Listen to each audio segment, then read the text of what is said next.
interesting. When Caesar was encountering them in his campaigns in Europe and stuff, their voice was so shrill that it sounded like, as one chronicler said, it sounded like the voice of a harpy. Another thing is that their prowess, if you will, they lived to fight and die. In the book, I chronicle some pretty gruesome, we don't need to go into it, but some of the gruesome habits these guys have, and basically they were pretty horrific people. Now, those were the six-finger, six-toes guys. It seems like, too, that the larger, normal people, though, there were some pretty incredible people. Most people don't realize King Arthur is considered a giant by a lot of the writings, obviously of the Arthurian legend. Even, guys like, I said Charlemagne. Interesting. He stood 8 feet tall, and he had a whole... How tall was Arthur? 9 feet. King Arthur was 9 feet tall? Yep. No wonder it was easy for him to pull that sword out of the rock when he was a kid. Yeah, it sort of puts a whole new twist on history. And, this is fascinating because, again, when you're talking about, I mean, what can a power lifter nowadays, a weightlifter, do? Really, can they do like 400 pounds dead, straight lift? I don't know. But when you're talking about guys that could do, a ton dead weight with one hand, it makes the megaliths and monoliths and a lot of the buildings that are around the world come into focus. If an 8-footer can do that, what can a 25-and-a-half-footer do? We've all heard the story of Adam and Eve. I wonder, and we'll check in with guest Stephen Quayle, is Adam and Eve were actually giants? More to come. I'm George Norrie in for Art Bell. This is Coast to Coast AM. Welcome back to Coast, George Norrie with guest Stephen Quayle. Stephen, I was told that the Sumerians had a counting system based on 6, and when you talk about 6 fingers and 6 toes, I go, maybe there's something to that. Did you know that? Yes, and interestingly enough, when you see the Sumerian king that's seated on his throne in the standard stele, or basically the bas-relief, if you notice him, he's got very slender legs, and if he were to stand up, he would overtower by a factor of at least 2 to 1 the guys that are serving him. It's the standard Sumerian seals inscription. So, interestingly enough, when you look at the Sumerian pantheon, it's been stated that even, George, this will blow your mind, even in the halls of the military and the Pentagon, when they encounter unidentified flying objects of a specific kind, they refer to them as the gods of the Sumerians returning. That does blow my mind. Yeah, and I mean, Liz, how about this? Everybody knows Buffalo Bill Cody, interesting, colorful figure from the West. Now, here's just kind of like a really interesting little snippet, okay? The North American Indians believe that the first race of human beings were giants. And interestingly enough, in a story in the autobiography of Buffalo Bill Cody, Cody writes that while camping on the South Platte, a Pawnee Indian came into the camp with what the Army surgeon pronounced to be a giant thigh bone of a human being. Asked about where such a bone might have come from, the Indian replied that long ago a race of giants had lived in the area. The race of men had been, according to the stories handed down by the tribe, 3 times larger than normal men. And listen to this, and were able to outrun a buffalo and even carry it once they captured the creature. Now, that might sound unbelievable to some people, but then you can actually go into the Roman historians who talk about Maximinius, that's the guy I referred to earlier. Listen, he could outpull a chariot with a team of horses, and he's the guy that was so big, he could outrun a horse at full gallop. Well, a horse goes at a 30-mile-an-hour clip. You got it. So, you take the standard stride of a normal man, and you get the feeling. By the way, this Maximinius had a phenomenal appetite. He ate 40 pounds of meat a day and drank 6 gallons of wine. and see, these are what are interesting in the book, and I want to share with people. In the book, I've documented over hundreds and hundreds of hundreds.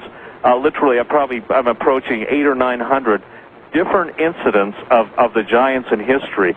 And not only with the anecdotes, but with just who wrote it, where they wrote it. And if you want to understand that, when you look at the history, for instance, of the Aztecs, Incas, and Mayas, the Aztecs had their god Quetzalcoatl, which was a giant that came from the east. It's why the conquistadors were able to conquer Montezuma, because he was looking for the prophecies. And these guys were big, they were smart, and this is, if you go to Viracocha, you go just down the coast, basically, from Mexico into South America, and you get into the Mayans, and then you get into the Incas. It's fascinating. They all inherited giant cities that they did not build.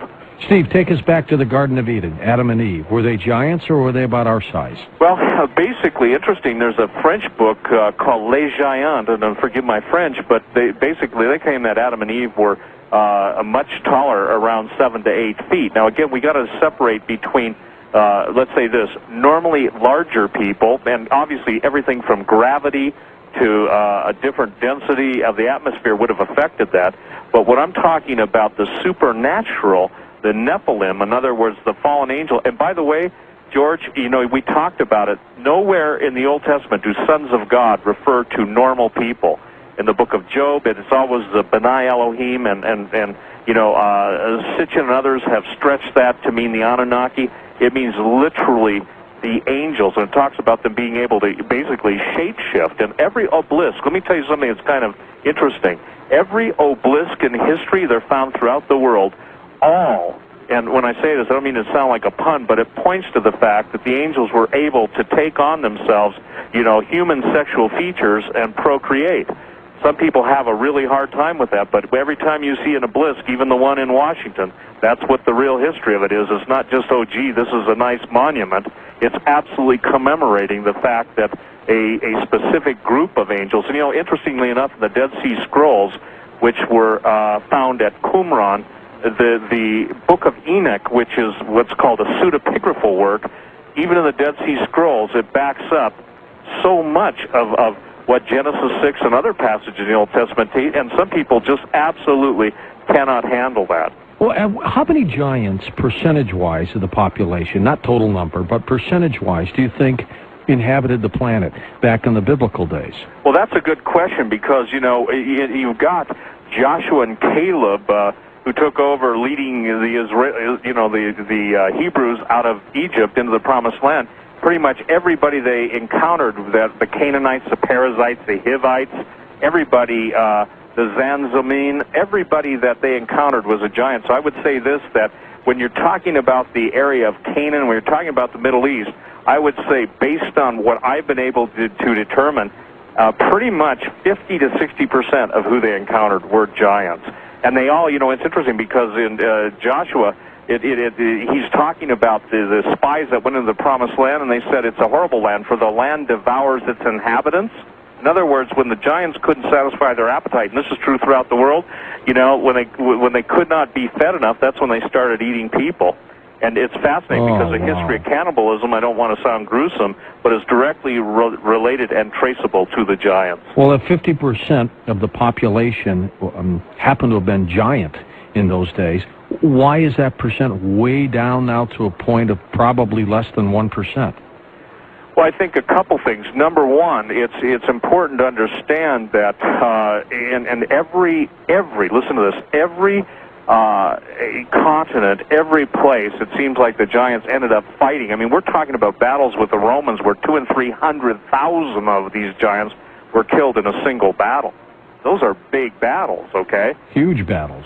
Huge battles. And again, I think the problem with most people is that history has become dull and boring, and if you watch, you know, Jay Leno, and he goes out on the man in the street, and, you know, most people can't even place the continents any longer. You know, I mean, when I'm sure you've been amazed, George, haven't you, at the people being asked just basic, simple questions, and they get this kind of, you know, starry-eyed glare into the world, and they can't answer the simplest of questions. I'm saying that to say this, that obviously I think history is rich with answers, and I think the skeptics are out there because, quite candidly, people have failed to take up their challenge to be able to answer a lot of these situations. Look, in the Temple of Saqqara in Egypt, you have absolute hieroglyphics that you cannot get away from that are unusual in the fact that, I mean, they look like Cobra helicopters. You know, David Hatcher Childress, I mean, goodnight, Graham Hancock, Robert Bivall, John Anthony West. Some of these guys are phenomenally brilliant. You know, Graham Hancock's gotten a lot of heat, but he's probably one of the smartest people in the world. And when he's gone and done his stellar projections, each and every one of the, like the Great Pyramid of Giza and everything, and they line up with stellar coordinates that are back 12,500 years old. Assuming, though, Stephen, all this is correct, right, and that we did have in those days many, many giants of unbelievable height. I mean, I think at one point Edgar Cayce believed that those from Atlantis were extremely tall. I mean, ridiculously tall. But assuming all this is correct, your work is correct, what does that mean? What's the bottom line here with giants? The bottom line is they're coming back. The bottom line is their DNA has already been cultivated. There are laboratories that this thing is, how do I say this? This thing is of, no pun intended, but of biblical proportion in the ramification, you know.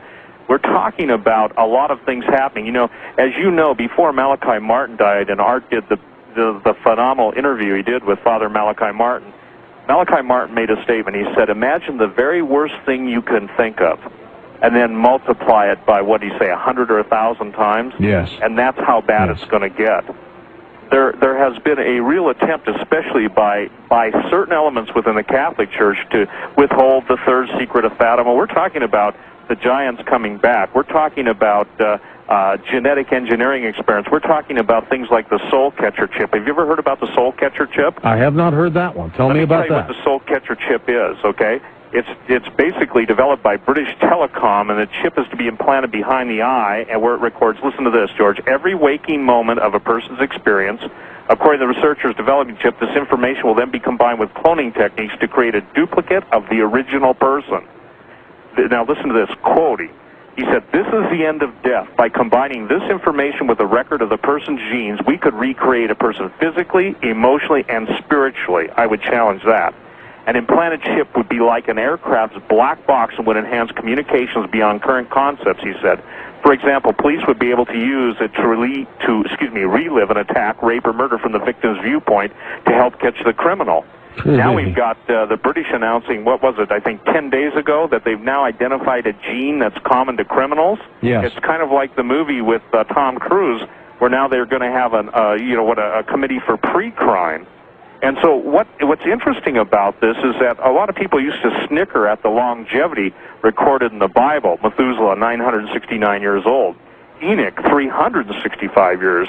So when you start to understand that the genetic altering, and one of the things I get asked all the time, and this is a great question, I think it's a fabulous question, did the ancient Egyptians have reason to believe that there would come a time when they could be reconstituted?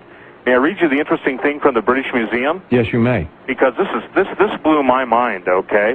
And it's interesting because, again, we're talking about Ramesses was the second, one of the most famous pharaohs of Egypt, and it's fascinating that when we talk about this stuff, people say, well, they can't be doing that. Listen to this. This is from CNN Egypt. For decades, the mummified remains of Ramesses II have rested in the Cairo Museum and hauled out occasionally for the viewing pleasure of visiting dignitaries. Like his fellow pharaohs, Ramesses wanted nothing more than live for eternity. Now, some 3,000 years later, some observers speculate that maybe the ancient Egyptians, with their determination to preserve their bodies, were not so much prone to wishful thinking as they were thinking ahead. Reports that Scottish scientists have cloned an adult sheep named Dolly. Goes on to say, the question is whether such DNA could be cloned so the great Ramesses or perhaps Seti I or even King Tutankhamun rise again and have life after death they so desperately craved. And it goes on to basically say that, this is already being considered, Well, Stephen, you seem to imply, and let me tell you, when I first interviewed you many months ago on terrorism, you scared the heck out of me. And the problem is I think you were right. You seem to imply that there's something going on here with DNA and giants. Who's doing this? Well, obviously, and I believe that there is a group in the background, call them what you will, but there is a group in the background that's similar to the Third Reich that wanted to produce a Superman, or the Aryans, okay? And interestingly enough, that given how would I say this, and again, obviously we're dealing in